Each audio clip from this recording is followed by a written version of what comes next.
استشهاد ضابط شرطة ومقتل 6 عناصر شديدة الخطورة بأسيوط. السلام عليكم ورحمة الله وبركاته. لقى 6 عناصر جنائية شديدة الخطورة مصرعهم بأسيوط بينما استشهد ضابط شرطة وأصيب معاون أمن، وذلك عقب تبادل لإطلاق النيران بين العناصر وقوات الشرطة.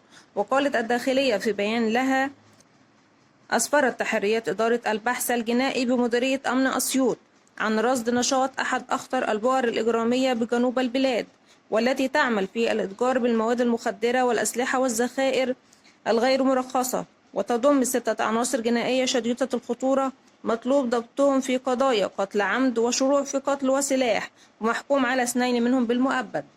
وعقب تقنين الإجراءات بالتنسيق مع قطاع الأمن العام والأمن المركزي، تمت مداهمة البؤرة الإجرامية بدائرة مركز شرطة البدراوي بأسيوط، وتبادل إطلاق النيران مع العناصر، حيث أسفرت التعامل عن مصرع العناصر الإجرامية واستشهاد النقيب طارق جميل محروس وإصابة معاون شرطة من قوة قطاع الأمن المركزي.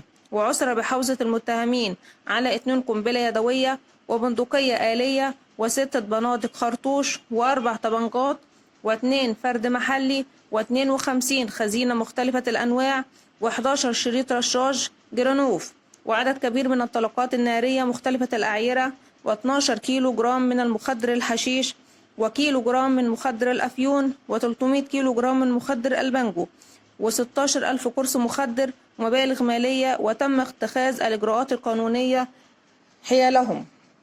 وبذلك نكون وصلنا إلى نهاية خبرنا. طبعا إنا لله وإنا إليه راجعون، والسلام عليكم ورحمة الله وبركاته.